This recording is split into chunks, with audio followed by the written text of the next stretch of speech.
سورۃ الفرقان مکیہ، آیت نمبر 2۔ اعوذ باللہ السمیع العلیم من الشیطان الرجیم، بسم اللہ الرحمن الرحیم۔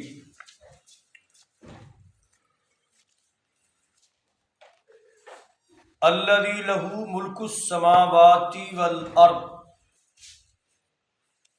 ولم يتخذ ولدا ولم يكن له شریک فی الملک وخلق كل شیء فقدرہ تقدیرا۔ صدق اللہ العظیم۔ الذی لہ ملک السماوات والارض، برکتوں والی ذات وہ ہے جو زمین اور آسمانوں کی مالک ہے، جس کی بادشاہی ساری زمین و آسمانوں پر ہے۔ وَلَمْ يَتَّخِذْ وَلَدًا، اور اس کی اولاد نہیں ہے۔ وَلَمْ يَكُنْ لَهُ شَرِيكٌ فِي الْمُلْكِ، اور اس کی بادشاہی میں اس کا کوئی شریک نہیں ہے۔ وَخَلَقَ كُلَّ شَيْءٍ، اور ہر چیز کا خالق بھی وہی ہے۔ فَقَدَّرَهُ تَقْدِيرًا، اور ہر چیز کو ایک خاص اندازے سے اس نے بنا رکھا ہے۔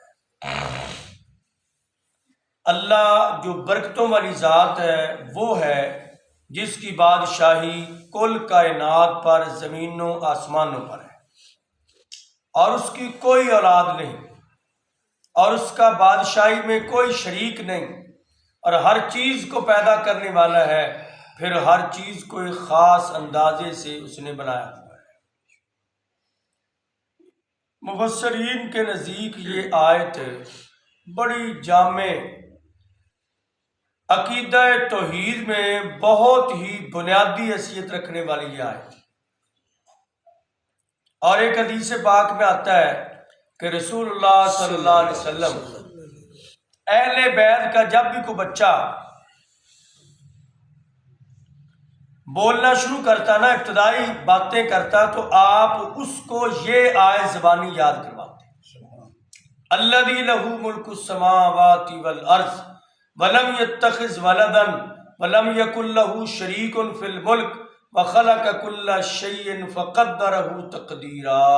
یہ آیت آپ بچوں کو زبانی یاد کرواتے۔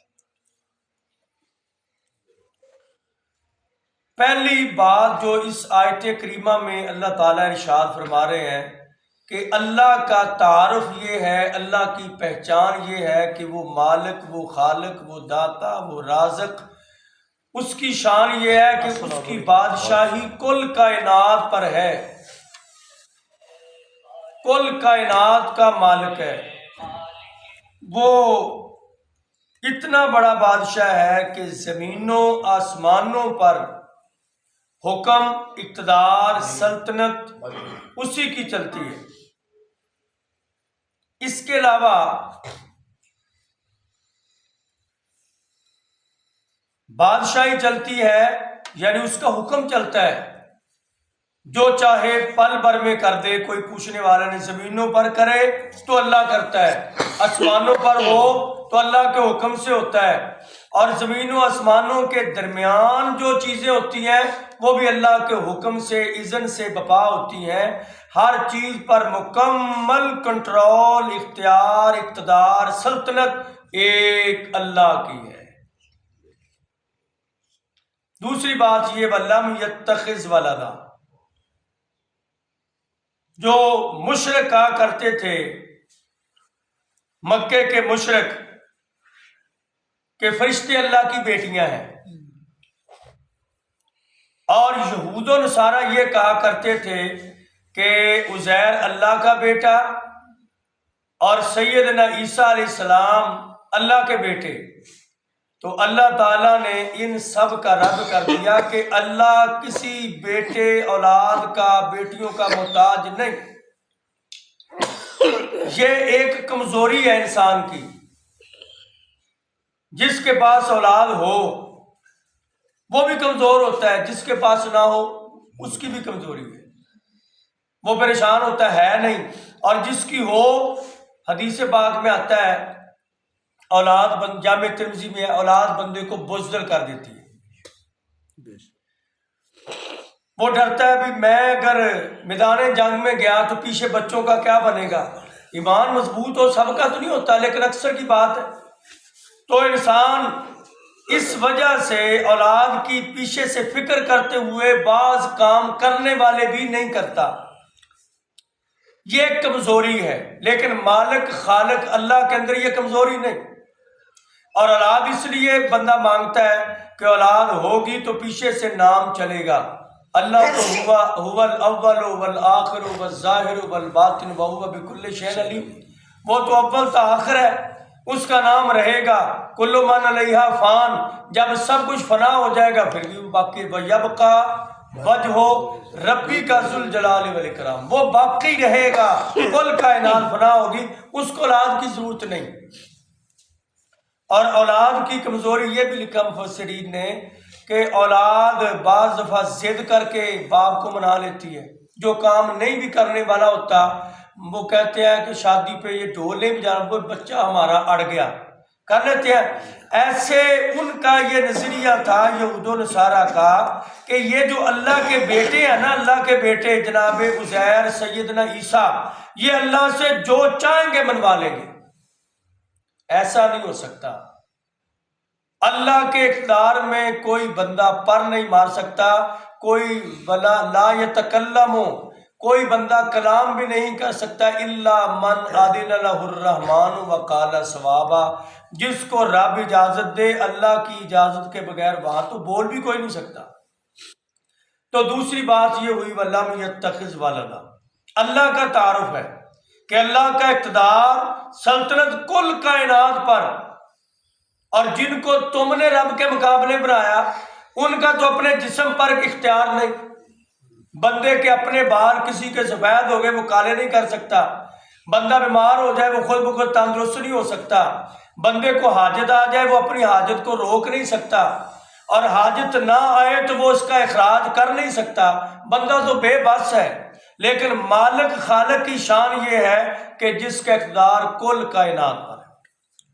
دوسری بات اس کی اولاد نے وَلَمْ يَكُنْ لَهُ شَرِيكٌ فِي الْمُلْكِ. تیسری بات یہ ہے کہ اس کی بادشاہی میں کوئی شریک بھی نہیں، کسی کوئی حصے دار بھی نہیں، کیونکہ بنانے والا وہ ہے کل کائنات کو، چلانے والا بھی وہ ہے. اس جیسی شان کا ہے ہی کوئی نہیں کہ وہ اول سے ہے آخر تک رہے گا. اتنی زندگی یا اتنی قوت کسی کے پاس نہیں. ہر چیز فنا ہونے والی ہے، تو کوئی اس کے ساتھ بنانے میں شریک نہیں. تو اس کی بادشاہی وحدہ لا شریک والی ہے، کوئی شراکت نہیں اس کی بادشاہت میں. وَخَلَقَ كُلَّ شَيْءٍ، اور اس اللہ نے ہر چیز کو بنایا ہے. جنہوں نے کہا اللہ کے بیٹے ہیں، بیٹے خود بنائے نہیں جاتے، وہ تو ملتے ہیں، لیکن وہ اللہ تو ہر چیز کو بنانے والا، جو چاہے بنائے. اس نے بڑی بڑی طاقت والی چیزیں بنائی ہیں. ہر چیز کا خالق اللہ ہے. اور پھر بنا کر نا ایک بڑی اہم بات بیان کر دی، فَقَدَّرَهُ تَقْدِيرًا. اس نے ہر چیز کو ایک خاص اندازے سے بنا کر چلایا ہے اور ویسے ہی چل رہی ہے. اس کا معنی اور تشریح یہ مفسرین نے کی ہے کہ جیسے اللہ نے کسی چیز کو بنایا اسی مدار اور دائرے میں وہ چل رہی ہے. مثلا اگر کسی جانور کی خوراک گھاس ہے تو وہ گھاس ہی کھا رہا ہے. اس کے سامنے آپ رکھ دیں گوشت نہیں کھائے گا، اور جو گوشت کھانے والے ہیں اس کے سامنے آپ گھاس رکھ دیں وہ گوشت ہی کھائیں گے. اور جن کی خوراک اس کے علاوہ تیسری چیز ہے جو ان کی خوراک ہے، جیسے ہم گوشت بھی کھاتے ہیں، ہم سبزیاں بھی کھاتے ہیں، ہم گھاس میں وہ ساگ بھی کھاتے ہیں. تو یہ چیزیں ہماری مختلف خوراکیں ہم سب کھاتے ہیں. لیکن اللہ نے ایسے ہی ستاروں کو جہاں مدار میں چلایا اسی مدار میں چل رہے ہیں، اسی روٹین میں، وہ اپنی مدار میں اپنے راستے سے پھرتے نہیں. سورج کو اللہ نے پابند کیا، گرمیوں میں کس وقت نکلے گا، سردیوں میں کس وقت طلوع ہوگا، کہاں غروب ہوگا. طلوع ہونے والی جگہ پر غروب نہیں ہوتا، غروب ہونے والی جگہ سے طلوع نہیں ہوتا. چاند کا ایک ٹائم ہے، وقت ہے، اور وہ 14ویں میں مکمل جوبن پہ ہوتا ہے، اور پھر 21 کے بعد پھر وہ مدھم ہونا شروع ہو جاتا ہے. تو یہ انداز اللہ نے جو ان کے مقرر کر دیے ہیں، اسی کے ساتھ ہر چیز نظام چل رہا ہے. فقدرہ تقدیرہ، ہر چیز کی تقدیر لکھ لی. ایسے بھی سمجھ سکتے ہیں، ہر چیز کا ایک اللہ نے اندازہ لکھ لیا، اس کے مطابق نظام چل رہا ہے.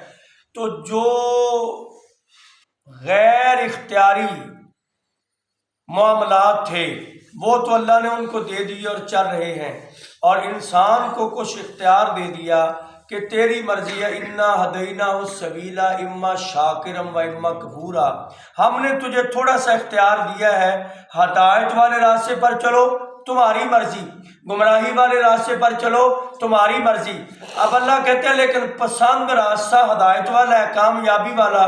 تم سے مطالبہ یہ ہے کہ جیسے تمہاری نیچر، حدیث پاک جناب محمد رسول اللہ صلی اللہ علیہ وسلم نے فرمایا کل مولود یولد علی الفطرۃ فابواہ یحودانہ او ینصرانہ او یمجسانہ. بچہ پیدا ہوتا ہے تو اس کے دل میں اللہ نے اسلام کی ہدایت رکھی. اس کے بڑے واقعات اگر آپ کے سامنے رکھیں کہ جس بچے کو اس کی نیچر کے مطابق اسلامی ماحول دیا گیا، وہ بچہ، یہ سعودی عرب میں ایک بندے نے بتایا کہ اس کو اولاد نہیں ہو رہی تھی. جب اولاد دی تو اس نے مانگ مانگ کے لیے، اللہ نے بیٹا دیا تو اس نے کہا کہ اللہ میں اس کو تیرے گھر میں لے جاؤں گا، بچپن سے اس کو نمازی بناؤں گا. تو اس نے شروع میں بچے کو نا قرآن پاک کی تلاوت پہ لگا دیا. ہمارے ہاں موبائل پہ لگتے ہیں، جی تلاوت پہ لگا دیا. وہ بچہ قرآن پاک ہی پڑھتا تھا، قرآن پاک ہی دیکھتا تھا ہر وقت، جتنی وہ پڑھ سکتا تھا. پھر وہ بچہ، وہ آدمی، اس کا باپ سبزی کی دکان تھی سعودی عرب میں، اس کی بقالہ تھا. تو وہ نماز سے پہلے حرم میں، نماز سے پہلے، چونکہ پہلی صفوں میں جگہ آپ کو پتہ کیسے ملتی ہے، وہ پہلی صف میں اپنے بچے کو کم و بیش 11 بجے بٹھا دیتا تھا. وہ بیٹھا رہتا، اور جب وہ آتا ٹائم پر باپ اس کا، تو وہاں وہ پہلی صف میں نماز پڑھتا تھا، بیٹا بھی اس کے ساتھ ہی نماز پڑھتا. جہاں لگاؤ گے، یہ نیچر پر پیدا کیا. تو اللہ نے کہا تیری نیچر یہ ہدایت والی ہے، اب اس تقدیر کے ساتھ تجھے پیدا کیا گیا ہے. تو دیکھ سورج اپنی جگہ پر قائم ہے، ستارے اپنی جگہ پر چمک دمک میں قائم ہے، اور ہر چیز اپنے مدار میں ہے. انسان غور کرے کیا یہ اپنی نیچر پر قائم ہے یا نہیں. اس کو توحید پر پیدا کیا گیا، فطرت اسلام پر پیدا کیا گیا، فرما برداری پر پیدا کیا گیا، لیکن یہ بے باکی، بغاوت اور سرکشی میں جا رہا ہے. فقدرہ تقدیرہ. اس کو اپنا اندازہ لگانا چاہیے کہ میرا راستہ کون سا تھا اور میں کس راستے پر چل رہا ہوں. اللہ ہمیں سمجھنے کی